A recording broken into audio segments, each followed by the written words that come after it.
Welcome to the Business Spotlight. My name is Jada Walker. I am your host for today's conversation, and my guest today is Sabrina Alton. She is the founder of Insight Financial Coaching. We'll be talking about her business, journey to business ownership, challenges, best practices, and take a peek at what it's really like to build and operate a business.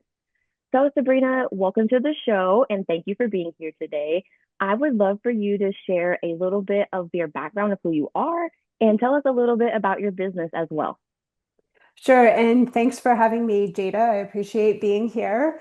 Yes, my name is Sabrina. I am originally from Canada, and so my Act One was as a public servant for the government of Canada. And then we immigrated to the United States, where my Act Two began, and I became a stay-at-home mom. I had two little girls who are now teens, both neurodivergent. And they are getting to the point where probably within the next 5 years, I will be an empty nester. And so I've started preparing for my Act Three, which was to start this business, Insight Financial Coaching, so that I would both have a way to make my own income again, have something for me to do when looking after my kids is no longer my number one responsibility, and to be a model to them of entrepreneurship and just to help women have a better relationship and more confidence with their money. I love that. Say, because I think I told you before this, I'm a mom and I only have one. I don't think I can do more than one, honestly. Like she's been something else. She's two. And I was like, those terrible twos started before she was two. They should just call it Mhm. terrible toddlers or Yeah. something because I don't know. They are just wild. But that is awesome how you immigrated from Canada and came here and then kind of just were taking care of your children and then you decided like I want to make my own money. I want to provide Yes. as well. Like I don't want to just be a stay-at-home mom. I love that about stay-at-home moms who are just like, yes, like I need to get back out there and do something. That's how I was. Mhm. Like literally I lost my job and it was right before like the month before I was gonna give birth.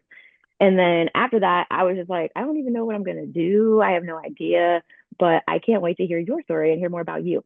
So let's kind of set the stage for our viewers and listeners. So, generally speaking, what does your current leadership or what does your current ownership structure look like? Like, are you the sole founder, or do you have any type of outside investors that invest in your business right now? No, I am the sole founder and the sole funder of my business.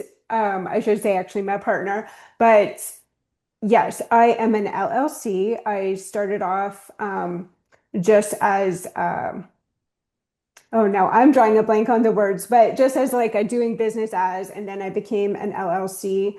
I don't Okay. have any employees. It's just me, so I call myself a solopreneur, and I have been totally self-funded because one of the issues is that the majority of money from the investing community goes to male-owned businesses. So Oh, it's really? really hard. Yes. Less than 2% goes to female-owned businesses. So it's really hard What? to get funding. Yes.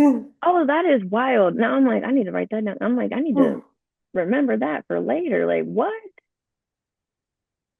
Yes, I had and this no is this idea. is kind of part of the reason, like I just coach women, and I coach women because I want them to have greater financial agency and also greater wealth. Because once we get more wealth in the hands of women, they're more likely to invest in other women-owned businesses and in their Right. communities. And that's just something that's not happening right now. Right. And then especially moms, I feel like moms like they stick together like glue. Like especially whenever they find that group of moms that they actually like or like they can flow with and connect with, like moms are something else. It's like a mom gang. Yeah, and that's another term is mompreneur, right? So Mhm. because Yeah, I see I'm that a lot. still like I'm still a mom, right? I still have Right. domestic responsibilities. I still have to pick up my daughter from school and take them to their medical appointments, but I'm also an entrepreneur now, but that journey has to account for both sides of my life and it can't just be one or the other. Yeah, that Yeah. is so wild. So, do you did you say that you have a partner? Like, do you have a or is it just you and your children?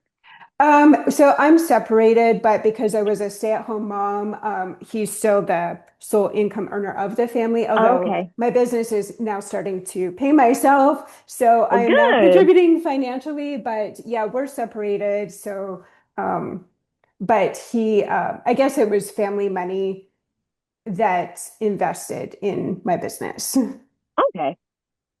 I'll say my mom, she was a single mom. Like my parents were separated, and so I totally understand that. Like my mom definitely struggled with finances as we grew up, but she always kept it real with us. Like me and my brother, it was like we always knew the situation, but also being a kid, I wasn't like fully aware. Now that I'm adult, I was like, oh, my mom was kind of struggling. Like now I really do Mm, realize the struggle that she was going through, and I was like, it's just so crazy because I feel like I kind of struggle now. And I'm just like, I don't see how she did it with it just being just her. Because I have a partner, yes. and we struggle. But I was like, how did you do that with just being you? Like it amazes Yeah. me how she kept it together. You know what I mean? Yeah, and she might not have kept it together, but you might Right, not have been right. aware of it. But also, we have had like moms have an increasing amount of time that we spend with our children, and Yeah, it's much higher than what our parents did with us. And this is even on top of dads starting to spend more time with their kids. So we are starting to split like the parenting a little bit more. But nice. as dads have taken on more, moms have taken on even more. And that's Yeah, because we're expected to go to their practices if they're in sports. Like you got to go to their practices, you got to go to everything at school, you got to participate in right. all the Because school kids notice activities. all of that. Yeah. Because I definitely noticed it. Like my dad, he wasn't the most present dad. Like he would come to our sports games, but it was like you had to call him to remind him to come, you know? Hmm. And I noticed it throughout my whole life. Like there were times where I'd be like, I don't even care if he comes because like I had to remind him to come. Or there were Yeah. times where like I had to like I still remember this to like forever. My dad one year on my birthday forgot that it was my birthday, called me to ask me about my brother and asked me like where my brother was and stuff. And I was like, he's at basketball practice. And then he was like, okay, well, I'll talk to you later. And I was just like, I know he didn't just not say Yes. happy birthday to me. And then like later, my brother had went over to his house and told him like, it's Jada's birthday, right? And then he called me and like apologized, but I was already upset about it. So I was like, it doesn't mean anything. I was Yeah, like, okay, so there's multiple layers there too. I mean, part of it is certain types of brains don't remember details as well. And so remembering like those type of details are really tricky for them, especially if you're ADHD, for example. And then another contributing factor is, I don't know if this is the case with your dad, but if you have the woman who's always remembering those dates, then there's no reason for you to remember them, right? you know what? That probably was it, honestly. And like, it's funny because he would have a calendar, Mhm. with them on there. I think he had said that he hadn't put it up yet because my birthday's in January. And so, Okay. beginning of the year, I guess, you want to forget. But I was like, Dad, my birthday's like basically a month after your birthday. Because his Yeah, and birthday it's the is same two day days. every year, right? Yeah, It's this every not like year. it changes. So, I was like, yeah. sir, don't do this ever again. He did it one more time, but it's okay. It's Yeah. okay. I'm older now, so I don't care as much, but it's okay. So speaking of children, I would say many business owners, especially those that are newer to entrepreneurship, feel as though they never have enough time. And I know with children, like we become Yes. busy and like with the sports and just school and all of that stuff. So I'm curious, based on your experience, if I were to give you an extra 10 hours back each week, how would you spend those hours? I would spend them on my business 100%. And that actually did happen to me where, one of my daughters lives with her dad now, and that freed up so much of my time and mental space that I could then use to focus on my business. Because prior to that, again, a lot of your time is going towards the domestic side. So Yeah, that allowed me to free up my time to focus on my business. So then I could focus on like the networking, the one-on-one referral partner meetings, then making the nice. content, then making sure my clients have a really good experience with me. And as a result, I've already made more revenue in the first 3 months this year than I made all of last year. And so Oh, that's the nice. difference that freeing up your time and mental capacity can have. And again, it's so much harder for moms to do because we have this additional load on us, even if the dads are Hmm. helping. And dad entrepreneurs are more likely to have women picking up all the stuff that I am picking up as an entrepreneur. Right. No, really. Because it's like, I don't know. Men just, I don't know. Men are men. Yeah, I just feel it's like they just have it so different. easy sometimes. And I'm just like, you guys don't get it. Yeah, Like, you really yeah, just don't understand. I'll tell my boyfriend that, and he'll be like, I do understand. And I'm like, but you don't. Like, you honestly don't. And I don't even want to explain it to you because, yes. like, why? Why do I even have to? Yeah, because if I even if you're the one taking my kid to her doctor's appointment, if I'm the one that has to remind you that she has a doctor's appointment and have you filled out the forms and did you make the copay and Right. all of that type of stuff, it's still a mental load on me, right? Even if you Right. were the one physically taking them to the appointment. Right, exactly. Because it's like our mom brain, it just doesn't shut off. Like, no matter how hard I've tried to like Yeah. make myself not think about it whenever she's like with her dad or like with her grandma, which is my mom, I'll be like, okay, like, is she okay though? Because, I'm not with her. I Yeah. just feel like I have to do everything and it has to be my way. I think like that's just how I am anyways, personally. Like everything has to be my way and like has to be not perfect, but done how I want it, so then it Yeah. seems perfect. And that's something we need to let go of. But I would say, like, a benefit of being a mom and an entrepreneur is that we do know how to, like, get a lot done in a short amount of time, right? Yes. Like, we can be hyper organized and very strategic and focused. And so, like, if I know that I have to pick up my daughter at school, then I'm gonna like really focus and make sure I get a lot done before I have to leave. Yeah, exactly. Look, I'm like, yeah, we're on the same wavelength. Yeah. So before we get to the nitty gritty of the business itself, let's actually take a look at your background a bit and what led you here. So why did you choose to go into business for yourself as opposed to maybe finding another business that I get was centered around women as well and joining that instead of, doing your own business?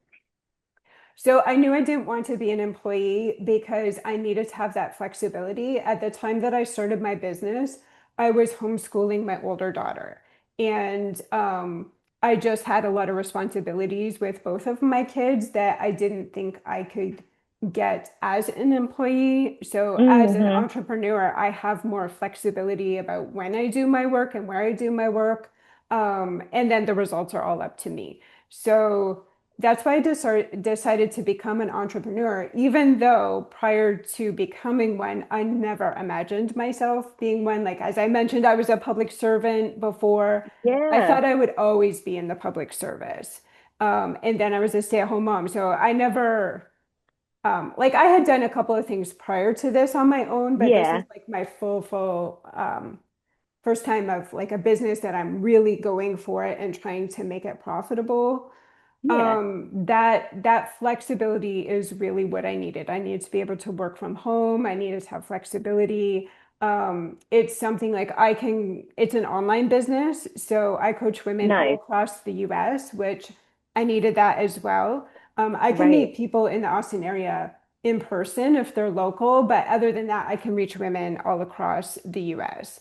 And so it just ticked all the boxes in terms of that. And then from like why financial coaching, I had been listening to a podcast that brought together your money history, like what did your parents talk about with money Oh. growing up, and your actual numbers. And that's the first time I really heard it. And that really resonated with me because I could see it happening in my own life. And then Mm-hmm. this person had a Netflix special, and when I watched it, the light bulb went off of like, this is what I want to do. And as I Oh, that's researched it and thought about it, I could see all these threads throughout my life that were all coming together. So, like from a teen, I was in personal development stuff. I was in like mm-hmm. check your thoughts, change your thoughts, all that. From a teen, I was always interested in personal finance because I always knew I wanted to be in a different position than my parents. So I was the kid who was investing versus going out and partying. And then I always knew that I wanted to work with women because I just remember my mom saying she couldn't get a credit card without my dad co-signing back in the day, even though she had her own job, because that wasn't allowed, right? What? And women, yeah, women could only get a business loan without a male co-signer in the 80s, you What know? is like what? This is so wild. Yeah. I'm like, I didn't know that. Like I kind of read a little bit, I think it was either an article I read that you had said something about that, but Yeah. I didn't go any further. I didn't realize like what? Yeah, That and is then just wild. when I needed a loan for university, my dad had to co-sign, and initially he wasn't going to. He was just like in a mood that day or something. He did eventually, but I Well, thank understood, goodness. yeah, I understood very, very young that money is power. Whoever holds the money can take away options and opportunities from you. And so I never, Yeah. ever wanted that again. And I did become that financially self-sufficient woman that I want to be. But then when I immigrated to the US and became a stay-at-home mom, all of a sudden I became dependent on a man again. And so now I'm trying to Mm. come full circle and bring myself back to being that financially self-sufficient woman that I always identified with, that um, isn't dependent on somebody else to make my opportunities happen. Yeah, I love that because I wasn't as a teen so focused on that. I was honestly like just in my own world. I was playing sports, so I was just focused on sports, trying to go to Yeah. college for that sport. Didn't end up going to college, but what or I went to college just not playing sports. But when I got into college and just being on social media more, I started seeing more like positive uh what are they called? Like affirmations or even just like Yes. positive quotes or just like just all this stuff. And then I came across this group of people that were doing like trading, like day trading and stuff. And Hmm. I was like, well, I'm kind of interested. So let me kind of hop into that and see what's going on. And they were so positive. They always did affirmations. Like every morning we would all get together on Zoom and like sometimes we had like a book club. We would go through like just a bunch of different things. And I felt really good in that space. I was working like on my mental and like working on my finance. I was trying to work on my finances because I was like, I think I was 21, 23 ish or something like that. Um, and I was like, yeah, like I want to be at that point one day where I can buy a house. Like I don't want to have to rent my whole life because that's what my parents have done their whole life. They've just rented. And we had a house like when I was little. Like I'm pretty sure they owned it, but then that's when they split. And then Mm. we moved with my mom. But yeah, I was so into it. But then after that I got like pregnant, and I kind of honestly I wasn't expecting to be pregnant, so I kind of got depressed. And uh, then I had my daughter, and everything else. Like I lost my job, so I was really depressed. And I Yeah. just didn't want to work on anything. And then now I'm finally like back into a job, and I'm trying to work on my finances. And it's just I keep reminding myself of who I was back in my earlier 20s so that I can get back to that and like start working on my mental again and being that person who I want to be. Cause I was like, I was working on all that, but then all this stuff happened like life, you know? Yeah, life happens. Yeah. Like life Yeah. just hits you real hard like a brick. Yes. And that's exactly the type of woman that I work with, is ones who they're just going through life, right? So again, it's like women who they don't manage their money because they got married and their husbands took over it, or they had kids and they stepped back from the finances, right? So stay-at-home moms, divorced moms who didn't manage their money, women who have lost their spouses and their spouse managed their money. So those are the women I love to help because, again, I want to help take away the shame. I want to help educate them. I want to help get them on the right path so that they have real financial agency. And even if they're still within a couple, I want them to understand their full financial picture and to feel like they have agency within their relationship. See, and I was gonna ask about that because I was like, I'm a couple, and I whenever I Yeah. started going through like what you were doing when I was researching you before, I was like, I think I need this.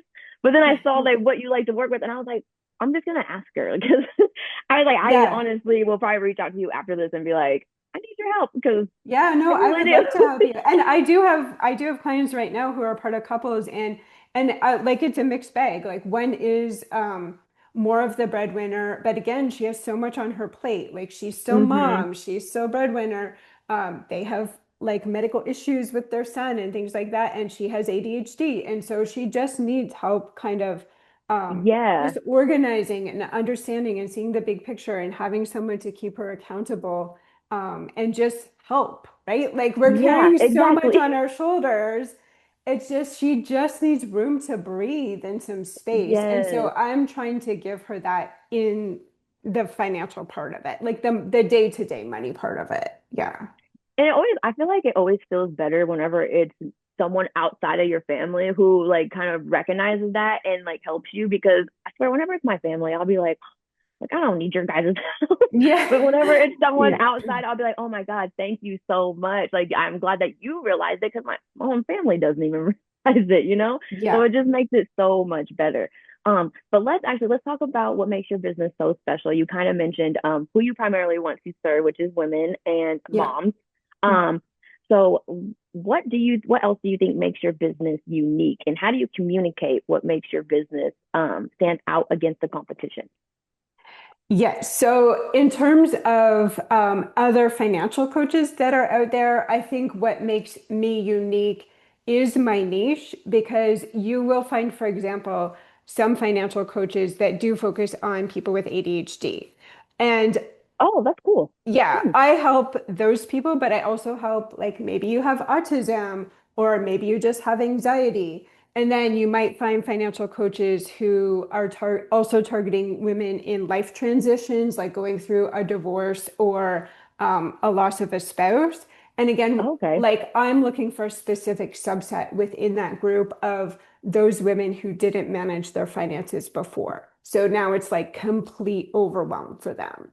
Um, Yeah. Okay. and then I bring in a lot of psychology, like around personality, around your thinking patterns, around your financial archetypes. And some other coaches also bring in a little bit of mindset, but just not quite the way that I do it. And then I combine it all with your numbers. So Oh, what that's makes me awesome. different from, and I also want to make very clear that I am a coach. So what makes me different is I'm not a financial planner and I'm not a financial advisor. So sometimes those people try and do elements of what I do, but that's really not their job. Their job is managing your money long term and helping you invest your money to reach your long term goals.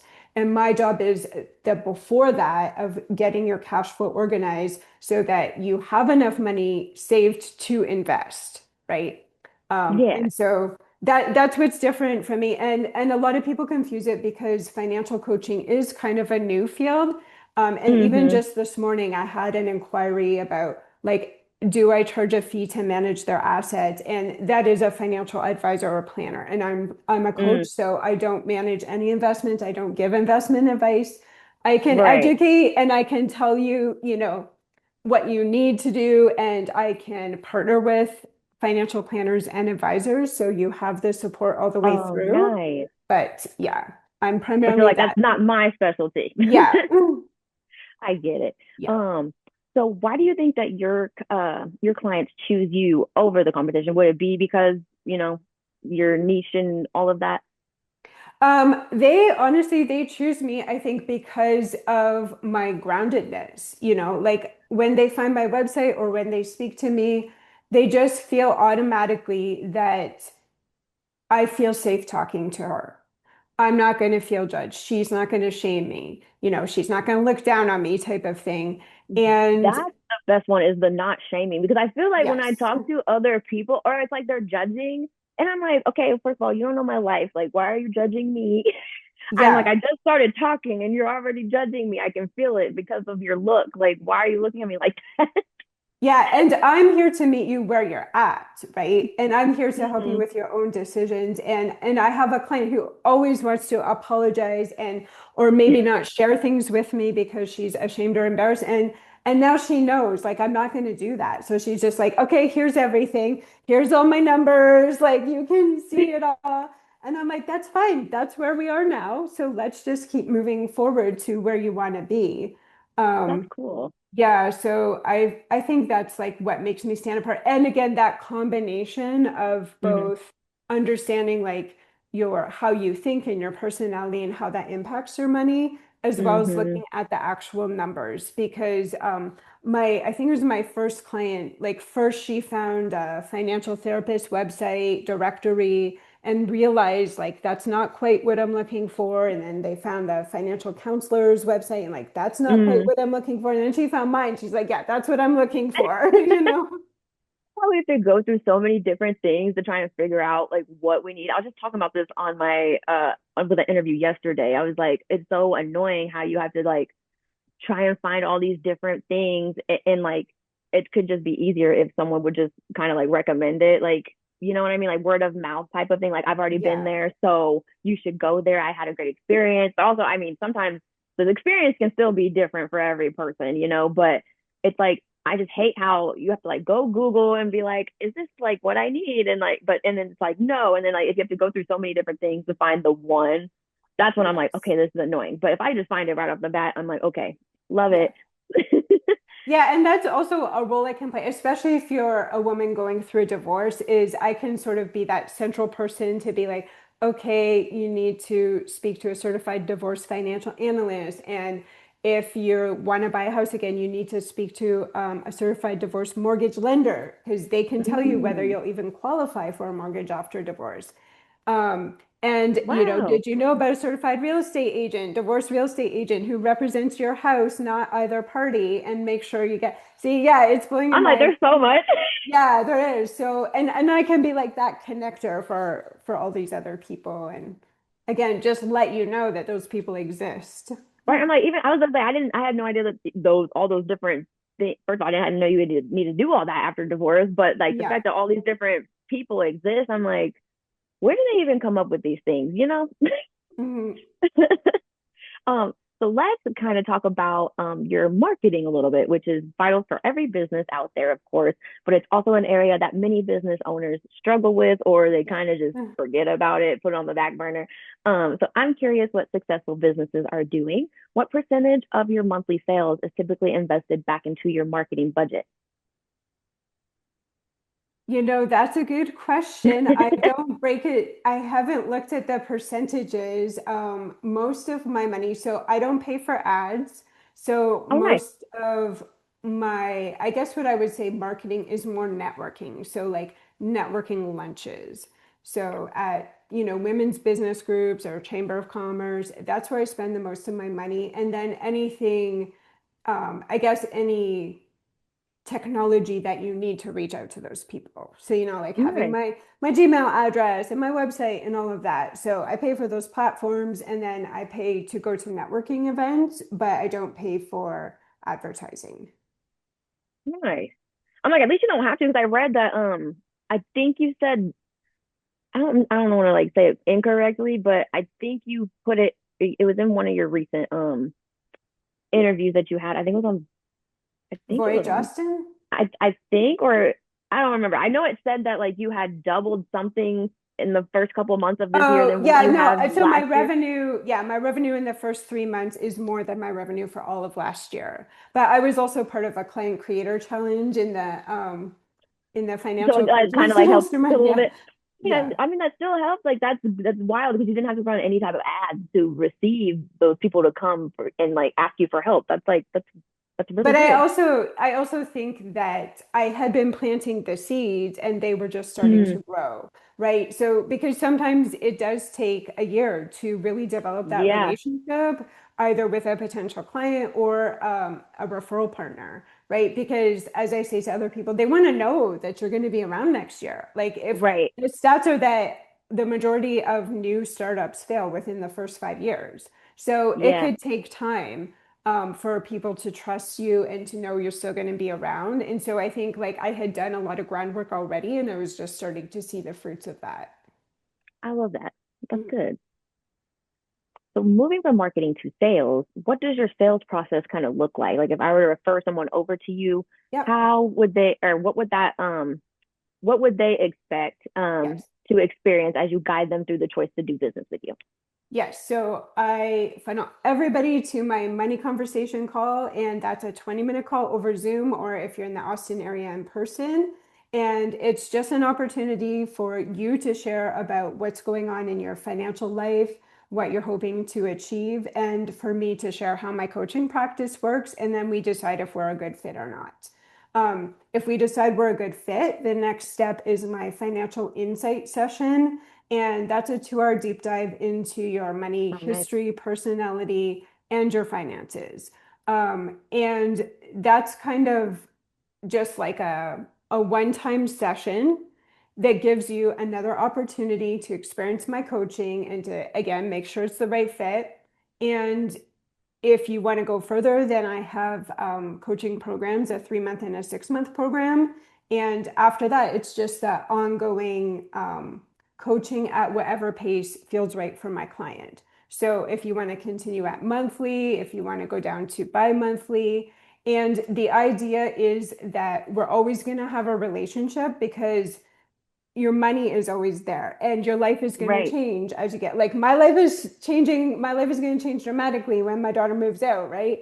Right. um and or if they have to get them a car or something like that. So your money always changes, so the relationship should never end, but as you grow in your confidence and your competence, it can decrease. So it's kind of like how Okay. you have to see your doctor once a year for your annual checkup. Right. I want you to at least see me once a year for your like financial checkup. See, I'm the person I would be like, I need to see you every quarter. Yeah, Okay. and that's fine too. And I just prorate it down. So it's like you decide what, like, well, I mean, we'll decide together. What do you feel you need? Is it, are you still working through a lot of stuff and we can continue bi-monthly, we can go monthly, we can go quarterly. It's totally up to the client. And because That's it nice. depends on each client, it's up to you, your progress, right? Like Right. I can coach you, but you're the one that has to do the work. And so I have some clients who like they're on it, and we Mm-hmm. can do a 3 month program in 2 months or a 6 month Oh, program in nice. 4 months. And then I have other clients who, you know, don't do what they need to do, don't want to do what Right. they need to do. And so a 6 month program might become a 9 month, but like it might take us 9 months to do it, right? And Right. so it's totally up to the client and the pace that they go at. I like that. I love that because it is like, yeah, some people they're a little slower at doing things, and then some people are literally like, okay, like I'm ready to. What's the next thing? So that's Yeah. really cool. So let's fast forward and look at what's to come next. So where do you see your business in the next 3 to 5 years? Well, I hope to have a full client load in the next 3 to 5 years because I'm still growing my client load. And I do see myself probably doing a bit more speaking and maybe some more like events and Nice. workshops. And yeah, that's kind of where I want to go. I want to grow it to the point where my business supports my financial needs. Yeah. Right. It's like that's always the goal because I'm like, Yes. no one wants to keep working and not making money off in their business. I mean, some people actually probably do. I'm not gonna. I guess I shouldn't say that. Like, that's just. I guess maybe that might be how someone is, but I'm like the whole point is to make money and like Yes, it's a business, it's not a correct. hobby. And so we do want to make money. And so I want to get it to the point where it's paying for my lifestyle and not my ex-partner, right? So that's the goal. I do foresee like just being a one-on-one coach. I don't have any plans for like group coaching, for example, or creating a Facebook community or anything like that. I am just a one-on-one coach because I understand that there's a ton of blogs and books and podcasts and Yes. articles about, what you should do with your money, but yet the debt rate is going up and the savings rate is going down. And Right. so I think everyone would benefit from a financial coach to really get that personalized guidance. And again, it's like, what season of life are you in? What struggles do you have? Like, are you carrying a lot on your plate with very little support? And let's Mm. design something that makes sense for you and that you're going to stick to, right? Not, Yeah. okay, I'll do it for 3 months and then I'm just not going to do it, right? So, I love that. Especially whenever you said something about like the savings just now. My dad used to try and drill it in my head to like start a savings account, put money in it. All you have to do is put like $5 in it every week. I did not listen to him. I should have because now I would not be in the situation I am in, obviously. I mean, hopefully I wouldn't be. But I would definitely have way more money than what I have now. Because he told me to start that when I was like 18 or 19. I'm 30 years old now. Mm, Nope. I didn't start saving, I think, until I met my boyfriend. And even like after I met him, it still took me a couple years because I was just in that state of mind where I was like, no, I just want to spend my money. Like you basically want to have YOLO. You fun. only, yeah, yeah, Yeah. exactly. I was like, I want to have fun. I want to go do these things. And I'm like, now I still want to have fun, but I'm like, I want to be more Yeah. financially secure so that if something happens, like, and especially Yes. because I have a daughter, I'm like, Yeah. there's so many emergencies that can happen. I'm like, I don't have that money for these emergencies. I already know I don't. So I'm like, yeah, I need to get back on my stuff and Yeah, do and that. some people are afraid of the word budget because they think that means restriction. And, certain financial personalities out there have framed it that way of like, if you're in debt, you shouldn't be in a restaurant. I'm not that Right. person. So my goal is to allow you to both enjoy your life now while saving for your future self, because I want it to be very clear to you, this is still you in the future, and this is still spending that you're going to do in the future. So if Right. you do all your spending now, your future self won't have any money to spend and, to look after yourself and to enjoy life in the future. I feel like that's my favorite part because it is like you are who you are. You're like, I just feel like people just don't really change very much unless they really put in the work. So it is kind of like if you're spending now, you're definitely going to be spending later. So, you know, Yeah. Yeah. And it's totally tricky love because that. we don't know how long we're going to live, right? So if Right. you had a parent who died young, you probably are going to be like, I want to spend now because I don't know if I'm going to live past this age, right? But then Right. if you do, you don't want to be screwed and have no money, right? So it's Right. tricky where you Exactly. have to plan for kind of both ends of it. Yeah. And that's just so wild because it is like, yeah, when you're old, like there's a point where you're going to want to retire or you're probably going to have to just because your body can't take whatever it is that you're doing, especially those people that like have to stand all day or like they work in the factories. I'm like, I don't even know how y'all do Or that if you anyway. get laid off in your 50s or 60s and have trouble finding Yeah. another job, that's very Right. And it's common like right most people, now. yeah. And it's like most Yeah. people don't want to hire someone who's older, like because, it takes longer for them to, well, supposedly takes longer for them to like, you know, learn things and all that stuff. And plus, it's just a whole different change depending on what they go into. So Mm. it's like, I just feel like it's a definitely a lose lose when you're older. You're just like, I should have, a lot of old people are like, I should have saved like back at whenever I was younger and I guess not did so much, but I'm the person I'm like, I'm gonna do. So I want to do Yeah. and save at the same time. Yeah, and But again, that's where like the financial agency comes in and like what options do you want to have for your life? Like if yeah, you're 50 and you get laid off, do you want the option to either just kind of work part-time at a less demanding job or maybe not even work? Like what options do you want to have? And yeah. some people are like, yes, I want that. Other people are like, no, I love working. I want to work until like my last breath, right? So Oh again, my it's God. very, very personalized. Warren Buffett, he worked into his 80s, right? Like, so That's so wild. yeah, It's it's wild that his very, very body like was still, active enough. Like, cause like my granny, she's not, I think she's like literally just over 80, hmm. a little over 80. And she has a walker, her body's not working how it used to. She's fell a couple of times too. So that's why as well. But, yeah, it's amazing to me how different people can be when they're older, depending on how active they were whenever they were younger, or like depending on what they ate whenever they were growing up and stuff. So Yes. it's so wild to me. Yeah. Well, you have had a very interesting story, Sabrina. I have loved talking with you. But as we wrap up, I do have a few rapid fire questions for you. Are you ready? Sure. Yes. Awesome. What is the key to success for you? The key to success is being strategic and focused. Ooh, I love that one. Um, what is one piece of advice you have for other business owners? I would say don't underestimate the mental game and how important it is. So Mm, you have to, do a lot of going through your psychology when you become an entrepreneur, and that's a lot of work. And but it contributes to your success and it's work that needs to be done. Nice. Okay, and then this one is kind of a fun question. If you had a little bit of magic dust and you could choose one spot of your business to sprinkle it, where would it be? Probably on client attraction. Yeah, Client attraction? yeah. Again, that marketing piece, because you can spend a lot of time and money on it and not know whether it's going to turn into clients or not. So that's Mm-hmm.